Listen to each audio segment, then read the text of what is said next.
1월 중 출석, 시간 확인 중. 무슨 얘기일까요?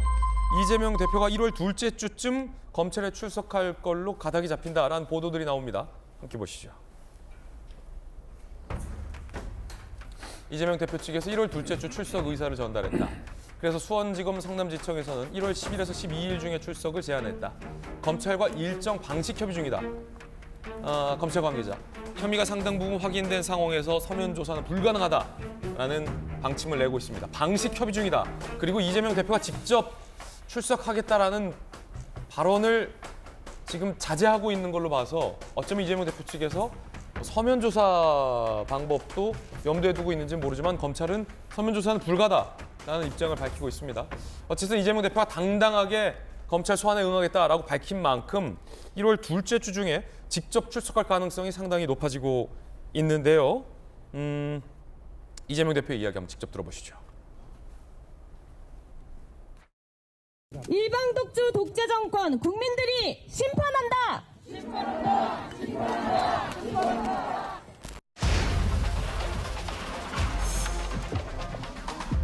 지금 검찰 하나에 만드는 거 아닙니까, 여러분? 나만 살면 되고 너는 죽어라. 10수년 동안 탈탈 털렸습니다. 그러나 지금까지 살아남아 있지 않습니까? 이재명을 죽인다고 그들의 무능과 무책임함이 가려지겠습니까, 여러분? 이재명이 죽으면 끝입니까? 또 다른 이재명이 또 앞을 향해서 나아가지 않겠습니까, 여러분? 이제 우리가 다시 싸워야 할 때입니다.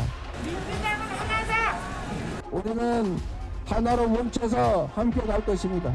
여러분을 믿겠습니다. 고맙습니다. 감사합니다. 확인 중입니다. 저희도 가능한 시간을. 11에서 12일 나온 거는 그럼 맞는 거예요? 그 안에 조율 중이신 거예요? 네, 제가 출석하기로 했으니까요. 그렇게 하시면 되겠습니다. 이재명 대표에게 검찰이 소환한 혐의는 성남FC 의혹입니다. 두산이 갖고 있었던 땅의 용도를 변경해 주는 대가로 성남FC에게 거액의 후원금을 내게 했다. 제3자 뇌물 공여 혐의를 검찰은 제기하고 있습니다. 이재명 대표는 지자체장으로서 후원금을 유치한 정상적인 행정행위다라고 반박하고 있습니다. 그런데 이재명 대표의 과거 논문엔 혜택을 줘도 부패다라고 기술을 해서 논란이 일고 있습니다. 이재명 대표 측 직접 돈 받지 않았고 성남FC 발전 위해 후원금 유치, 부정부패 아니다라는 반박을 하고 있습니다. 이재명 대표의 행정학 석사 논문 중에 지자체의 부정부패는 지자체장이 당선을 목표로 선거자금을 조정하거나 지지세력 확보 위해 누군가에게 특별한 이익 혹은 혜택, 편의를 제공하는 행위도 부정부패다라고 논문에선 주장하고 있어서 내로남불이다라는 비판이 나옵니다. 국민의힘 이재명 스스로 지자체장이 이권 주고 반대급부로 정치적 이익을 얻었다면 부정부패라고 규정했다. 그 논리라면 이재명이 제3자 뇌물 혐의 인정해야 한다라고 한중진 의원은 비판했습니다. 스탠포드에서 박사를 한 김수경 교수님, 논문에 이런 논문이 있었네요. 행정학 석사 논문입니까? 이재명 대표가 본인이 쓰신 거잖아요. 2005년 이제 12월에 가천대 행정대학원 그 석사 논문인데 제목이 지방정치 부정부패의 극복 방안에 관한 연구예요. 참 흥미로운 게 보통 이제 논문 주제를 잡을 때는 자기가 가장 관심이 있거나 흥미로워하거나 잘 아는 부분을 보통 논문 주제로 삼거든요.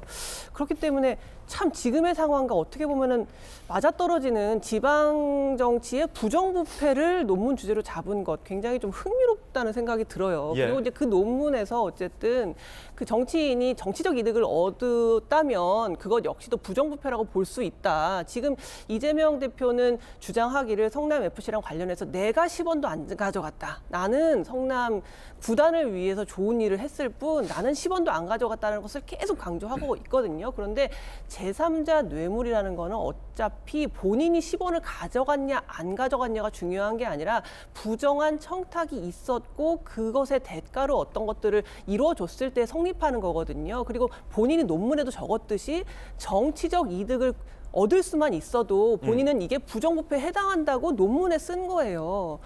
그렇기 때문에 어떤 정치적 이득을 얻었습니까? 지금 얘기하고 있잖아요. 계속해서 내가 다 죽어가는 성남 FC 구단을 살려냈다. 그렇기 때문에 나는 이렇게 유능하고 지방을 위해서 일했고 성남시를 위해서 일했다라는 얘기를 계속해서 반복해서 얘기하고 있잖아요. 그렇다는 것은 자기의 정치적 이득인 거죠. 내가 정치인으로서 이렇게 행정가로서 능력 있다라는 것을 이 성남 FC를 살려낸 사례로 통해서 계속 자기가 얘기하고 있기 때문에 그건 분명한 정치적 이득이고 그래서 10원을 한 장도 안 가져갔다라는 게 전혀 죄가 없음을 증거로 사용될 수 없고 본인도 이미 2005년에 논문에 그렇게 적었다라는 말씀을 드리고 싶습니다. 예, 논문 제목이 뭐라고요? 지방정치 부정부패의 극복 방안에 대한 연구. 네. 굉장히 아이러니하죠. 지금 예. 상황과. 김수영 교수의 개인적 견해도 들어봤습니다. 이원우 의원이 민주당 이원우 의원이 어제 라디오에서 강한 얘기했습니다. 탈당 요구가 가능하다라고 말이죠. 과거 예를 봐도 총선을 앞두고 대통령마저도 탈당 요구가 있었잖아요. 그러니까 임계점이 만약에 넘어선다라고 한다면 민주당 지지도는 국민의힘 지지도한테 쫓아가지를 못하고 있다. 그 원인이 이재명 대표의 사법 리스크 때문이다라고 만약에 판단이 쓴다면 그런 요구도 충분히 가능해 보이죠. 탈당 요구 가능성 굉장히 좀 강한 얘기까지 나오고 있는 상황입니다.